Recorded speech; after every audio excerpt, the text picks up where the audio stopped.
أعوذ بالله السميع العليم من الشيطان الرجيم بسم الله الرحمن الرحيم والصلاة والسلام على أشرف المرسلين سيدنا محمد وعلى آله وأصحابه أجمعين اللهم اشرح لي صدري ويسر لي أمري واحلل عقدة من لساني يفقه قولي. Bismillah. Alhamdulillah, par la grâce d'Allah subhanahu wa ta'ala, on arrive à la fin de l'étude de cette sourate qui est très riche d'enseignements, même si on a passé du temps dessus. En réalité, on n'a fait qu'effleurer les enseignements importants de cette sourate, d'une part parce que on a vu en détail que les passages qui traitent de l'histoire des jeunes de la caverne, l'histoire des deux hommes aux deux jardins, et l'histoire d'Al-Khidr et de Moussa, alayhi salam. Tout le reste, on l'a vu de manière uniquement très synthétique. Inch'Allah, que ça nous pousse à aller beaucoup plus loin dans les enseignements de la sourate Al-Kahf et d'en chercher ces enseignements. Et même dans ce qu'on a pu voir en détail, ce qui est intéressant dans cette sourate, ce serait peut-être pour une prochaine fois de voir comment les thématiques se croisent, comment certains sujets reviennent et certains sujets sont transversaux dans cette sourate-là. Donc là, on va le voir un peu de manière synthétique, mais pour ceux qui ont la chance d'assister à certaines des halaqas qu'on fait ici sur Lyon, on a vu la thématique de Rushd dans la sourate de la caverne, et on voit que c'est un sujet qui revient tout au long de la sourate en fait, à travers les différentes histoires. Et Allah subhanahu wa ta'ala nous éduque en fait à travers ces différentes histoires à comprendre ce qu'elle a guidé en réalité. Je voudrais rappeler une chose, c'est que cette sourate en fait c'est d'abord un résumé de la vie du prophète alayhi salatu wassalam, ce qu'on avait vu au départ. Et subhanallah, c'est-à-dire qu'à chaque fois qu'on lit cette sourate, chaque vendredi, on renoue un peu avec la vie du prophète alayhi salatu wassalam. C'est comme si on passait un peu de temps avec lui. D'ailleurs, les salutations sur le prophète alayhi salatu wassalam sont de mise chaque vendredi, c'est quelque chose qui est fortement recommandé. Et quand on lit la sourate de la caverne, et bien en fait on voit un peu toutes les étapes par lesquelles il est passé dans sa vie et comment il a été fidèle à chacun des moments aux enseignements d'Allah subhanahu wa ta'ala, comment il a été fidèle à la révélation, comment il a réussi à surmonter toutes les épreuves qu'il a eues sur sa route, et des épreuves de différents types. On a parfois nous des épreuves dans nos familles, on a parfois des tentations, on a parfois des épreuves matérielles, on a parfois des épreuves de différents ordres en fait, liées à la santé ou autres, dans le rapport au savoir, dans le rapport au pouvoir, dans le rapport à nous-mêmes. Et subhanallah, il est vraiment le modèle. Parce qu'il a réussi dans chacune de ces situations à nous donner non seulement à surmonter l'épreuve, à la vivre, et à nous laisser des enseignements pour que nous aussi, face à ces épreuves-là, on puisse aussi arriver à les dépasser et à les vivre et rester sur la voie. Et ça, c'est vraiment quelque chose d'extraordinaire qu'Allah subhanahu wa ta'ala nous ait donné un homme comme lui pour qu'on puisse s'en inspirer et qu'Allah subhanahu wa ta'ala fasse qu'on soit réunis auprès de lui yawm al-qiyamah. Ensuite, la deuxième des choses, c'est que cette sourate, il y a 4 grands thèmes qu'on voit à travers les 4 histoires. Le premier, c'est le rapport à la raison. On le voit beaucoup dans l'histoire des jeunes de la caverne. Allah subhanahu wa ta'ala nous apprend à nous décentrer de la raison. Et en fait, cette sourate, elle fait écho à une autre sourate qui va lui faire écho plutôt, c'est la sourate Maryam qui arrive juste après. Allah subhanahu wa ta'ala, il nous apprend à travers sourate Maryam comment se comporter par rapport justement aux chrétiens. Parce que, alors que dans la péninsule arabique de l'époque, on peut ne pas forcément s'y attendre, mais ce qu'Allah subhanahu wa ta'ala nous apprend, c'est que comment les chrétiens qui vont vivre dans les générations qui vont suivre, comment dans le rapport au pouvoir, ils vont avoir un certain comportement qui vont induire des déviances dans le rapport au monde moderne.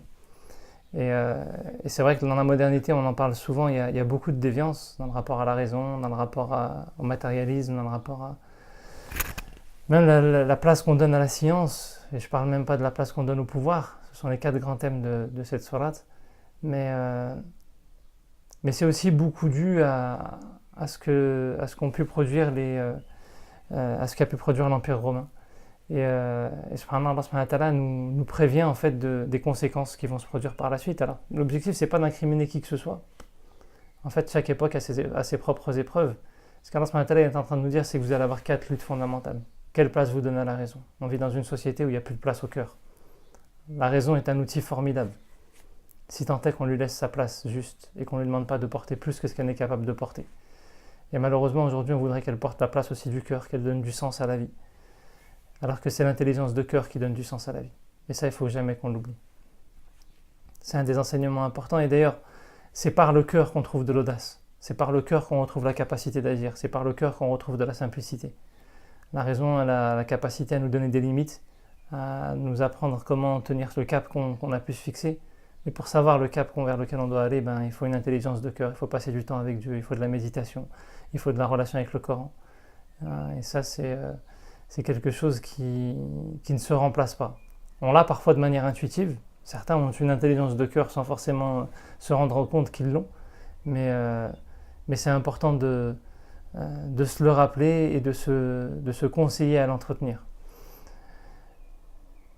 La deuxième des choses, c'est le rapport au matérialisme. Et très souvent d'ailleurs, si on donne beaucoup de place à la raison, c'est aussi parce qu'on est obnubilé par les considérations purement matérielles et qu'on oublie de donner de la place au monde de l'invisible. Et subhanallah, dans les deux histoires qui concernent justement la place de la raison et la place qu'on donne au matérialisme, on se rend compte que c'est le facteur temps qui va être un élément libérateur. Dans ces deux histoires-là, c'est avec le temps.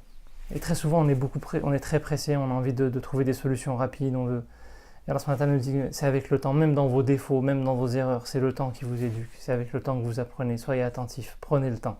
C'est une évolution constante. Dans les deux autres histoires qu'on a à la fin, dans le rapport à la science avec Khidr et Moussa et dans le rapport au pouvoir, c'est le rapport à l'espace qui devient libérateur. Et on est de plus en plus dans une société où on a l'impression qu'on a accès à tout. On peut voyager de Lyon à New York en quelques heures. On peut voyager de Lyon à Pékin en peut-être un peu moins d'un jour ou un peu plus. Et on se dit, tout est accessible. Et pourtant, on va tellement vite qu'on n'est même plus attentif au monde. On n'observe même plus. On va dans une nouvelle ville, on ne prend pas le temps de discuter avec les gens. On ne prend pas le temps de découvrir leur culture. On ne voyage plus en vérité.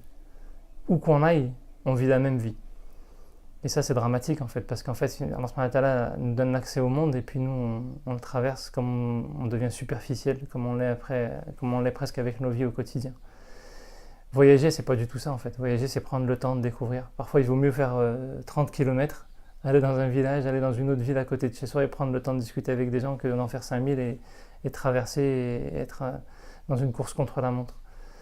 Parce que le fait de découvrir les espaces, le fait de découvrir les étendues, le fait d'aller vers d'autres civilisations, le fait d'aller vers d'autres cultures, le fait d'aller vers d'autres familles tout simplement, le fait de se mettre en lien, c'est ce qui va nous permettre de prendre de la distance sur parfois des convictions qu'on peut cultiver, qui peuvent être parfois fondées et parfois non. Et cette prise de recul, Allah subhanahu wa ta'ala nous l'enseigne même dans le rapport au Coran. Toujours prendre un peu de distance pour être sûr de ce qu'on comprend, être sûr de ce qu'on étudie. Ou savoir relativiser à la juste mesure et savoir enraciner ce qui est nécessaire d'être enraciné. Et encore plus dans le rapport au pouvoir. Quand on a des choses à gérer, allez voir comment les autres font, allez voir comment les autres fonctionnent. Prendre le temps d'arriver à s'ouvrir l'esprit. Aujourd'hui, on est obnubilé par les modèles qu'on nous propose, même dans les modèles alternatifs. Et il faut faire attention, c'est-à-dire que des choses qui sont véhiculées comme ça, de manière un peu... les phénomènes de mode peuvent être très dangereux. Et ce qu'il y a d'important quand on a une famille à gérer, une association à gérer, une entreprise à gérer, il faut toujours prendre un peu de distance, aller voir comment les autres fonctionnent et essayer de voir comment on peut faire différemment, essayer d'arriver à prendre du recul. C'est les enseignements importants de cette sourate, mais de manière transversale, sans rentrer dans le détail, il y a quand même d'autres éléments qu'Allah subhanahu wa ta'ala nous donne qui nous permettent d'arriver à gérer ces quatre grands défis en fait. Du rapport à la raison, du rapport à la matière, au matérialisme, du rapport à la science et du rapport au pouvoir. Et le premier, c'est la compagnie. Tout au long de cette histoire, Allah subhanahu wa ta'ala nous éduque à avoir un autre rapport à la compagnie. Et la première des compagnies dont Allah subhanahu wa ta'ala nous parle, au début, il en reparle avec Khidr et Moussa, c'est le rapport à la jeunesse. Moussa avec son serviteur, qui est un jeune, et ces jeunes dans la caverne. Savoir avoir une compagnie qui nous permet de nous attacher à Dieu, de nous attacher aux valeurs nobles, aux valeurs saines. On ne chemine jamais seul. Entretenir ce lien, mais dans l'entretien de ce lien, il faut savoir aussi aller vers la jeunesse en fait en réalité. Parce qu'ils ont aussi des choses à nous apprendre. Quoi qu'on ait à leur apprendre, nous des fois on a cheminé, on a découvert des choses, on a compris des choses avec le temps, on a appris des choses tout simplement, même parfois sans même les comprendre. Mais quelqu'un qui est jeune, quand il n'a pas tout compris, parfois il a encore un peu d'audace, il a encore un peu plus de fitra que nous on peut en avoir. Et ça, il faut l'entretenir. Et tout au long de ces histoires, Allah subhanahu wa ta'ala nous apprend les bonnes relations dans les rapports de voisinage entre ces deux hommes ou deux jardins, dans les rapports à celui qui administre et qui est administré dans l'histoire de Dhul Qarnayn, dans le rapport entre professeurs et élèves. On a vu un grand nombre d'enseignements. En fait, finalement, Allah subhanahu wa ta'ala nous éduque comment entretenir des compagnies saines, des compagnonnages sains tout au long de notre vie, avec tous ceux qu'on va être amené à côtoyer, que ce soit dans nos vies de famille, que ce soit dans nos vies de quartier, que ce soit dans nos vies étudiantes, que ce soit dans la vie de la cité tout simplement. Allah subhanahu wa ta'ala nous dit qu'en fait ce qui va être une des clés importantes qui va nous permettre de surmonter ces défis, c'est quels sont nos compagnons de route et comment est-ce qu'on entretient des relations humaines qui soient saines. Hein, c'est comme disait le prophète, et d'ailleurs il y a un proverbe même qui va dans ce sens-là en français, hein, dis-moi avec qui tu marches ou je crois avec qui tu vis et je te dirai qui tu es. Et c'est très proche des enseignements de l'islam parce que c'est très vrai en fait. Quand on fréquente des personnes assez régulièrement, bah forcément ça influence sur nos vies, ça influence sur nos tempéraments, ça influence sur nos cœurs. Et Allah subhanahu wa ta'ala, il nous dit que c'est une des clés importantes. Et il faut choisir ses compagnons de route. D'ailleurs, même dans l'histoire de Nuh avec son fils, c'est-à-dire quand il lui dit non, ton fils il est laysa min ahlik, innahu amalun ghayru salih, parce qu'il n'a pas ses œuvres ne sont pas saines, il ne cherche pas à revenir à un comportement sain, il n'est pas de ta famille. Et Allah subhanahu wa ta'ala, il lui dit celui qui est de ta famille, c'est ceux qui cheminent dans la foi avec toi. Donc l'objectif c'est pas de casser les liens familiaux, wasilatul rahim, les liens de famille sont importants en islam. Mais Allah subhanahu wa ta'ala met quelque chose au-dessus, c'est les liens de foi. Et ça, il faut qu'on les entretienne dans une époque où on vit beaucoup dans l'individualisme. Et dans une époque où, aussi dans ces relations de foi, parfois on mélange aussi un peu tous les types de relations. Et Allah subhanahu wa ta'ala nous dit dans chaque type de relation comment arriver à trouver des formules qui nous permettent de cheminer et de ne pas stagner, et de ne pas nous figer. Et ça, c'est une clé importante qu'on pourra, Inch'Allah, essayer de voir en détail. La deuxième grande clé importante, c'est le Coran. On commence par le Coran, on finit par le Coran. Alhamdulillahi alladhi anzala ala abdihi al-kitab wa lam yaj'al lahu 'iwaja.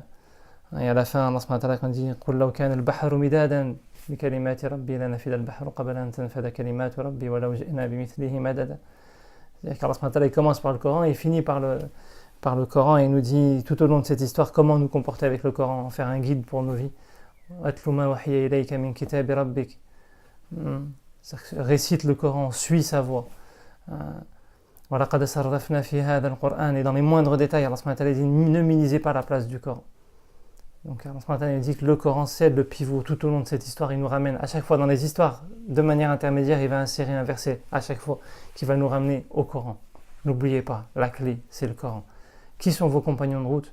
Quelle place vous donnez au Coran? Et en réalité, c'est-à-dire que si on se rappelle des défis importants, on se rend compte que finalement on oublie en réalité des défis véritables. On a parfois des défis sur le statut professionnel qu'on doit avoir, on a parfois des défis même au contraire où notre défi c'est de tomber dans le matérialisme, où on veut avoir une maison, on veut fonder une famille, on veut ceci, alors qu'on oublie qu'on a des défis de lutte pour assainir le fonctionnement de la société par rapport à ce rapport à la raison, au matérialisme, par rapport à la science, par rapport au pouvoir. On doit réassainir le fonctionnement au monde. Et Allah subhanahu wa ta'ala nous dit qui sont vos compagnons et quelle est la place du Coran. La troisième des choses, quelle place vous donnez à la création. Les jeunes de la caverne, ils vont s'isoler dans une grotte. Les deux hommes aux deux jardins, ce qui va être la symbolique de la tension entre eux, ça va être le rapport à la nature et le rapport à la création. Et même dans l'histoire elle-même, Allah subhanahu wa ta'ala, il nous montre comment ces deux jardins, à travers, on l'avait vu même dans la symbolique de ce qui nous rapproche de la permaculture aujourd'hui, avec cette source d'eau qui jaillit, où la symbolique de la création, elle représente même le corps humain presque. Et comment il fonctionne avec son âme et avec des flux de foi qui jaillissent. Allah subhanahu wa ta'ala dit, mais en fait finalement dans le rapport à la création, il y a des signes pour vous. Ne vous coupez pas de la création dans cette société où tout est bétonné, où la nuit on voit même plus la lune parce qu'il y a des lumières de partout. Prenez le temps d'aller à la campagne, prenez le temps d'aller à la montagne, prenez le temps de renouer avec la création, c'est des signes. Ne laissez pas ces signes être coupés partout où vous passez. Ne laissez pas l'artificiel vous faire croire que finalement c'est une création qui dure parce que ce serait artificiel et parce que ce serait... Non, la vie et la mort, c'est ça qui dure. Parce que ça tient en vie des cœurs. Dès que ça devient très superficiel, on se perd. Et on se perd dans le rapport au temps. C'est aussi une des clés importantes qu'Allah subhanahu wa ta'ala nous met en évidence dans cette histoire. Où tout au long de cette histoire, il y a à chaque fois ce cycle du temps, dès la première histoire, d'ailleurs dans les jeunes de la caverne, 310 ans 330 ans plutôt plus que... pour que finalement la solution vienne. Et encore même quand la solution va venir, ça sera une nouvelle épreuve. Alors ce matin, il dit tout se joue dans le temps. Prenez le temps d'organiser vos journées, le rythme de vos vies. Ne soyez pas pressés. Quel est l'objectif? Des fois, on a des épreuves, on a des situations difficiles et on veut à tout prix en sortir. Pourquoi faire? De toute façon, ce sera une autre épreuve après. Ce qui est l'objectif fondamental, c'est l'akhira. Et ça, c'est ce qui arrive à la fin de la sourate. Allah subhanahu wa ta'ala nous rappelle l'objectif, c'est l'akhira. Quelle que soit la situation de vie que tu as, vis-la, gère-la. Il y a un bien dedans. Allah subhanahu wa ta'ala sait pourquoi tu vis cette situation-là. Il y a un bien dedans. Ne cherche pas un autre défi, ne cherche pas une autre épreuve. Ne cherche pas la tranquillité. Parce que cette épreuve-là, ce défi-là, Allah subhanahu wa ta'ala, il te l'a mis parce que c'est ce qui va te permettre à toi d'assainir ton cœur pour être dans la proximité de Dieu, pour te rapprocher de lui, pour vivre l'éternité dans sa proximité. Et ça, c'est l'une des clés importantes qui nous permet de nous préserver finalement dans ces luttes et dans ces défis et de garder la voie de la guidée. Alors, on avait vu en détail la voie de la guidée lors de l'intervention précédente et la guidée, c'est d'abord d'aller rechercher la miséricorde d'Allah subhanahu wa ta'ala. Parce que très souvent, quand on parle de la guidée, on parle de science, on parle de savoir. Et Allah subhanahu wa ta'ala nous dit que la guidée, c'est d'abord et avant tout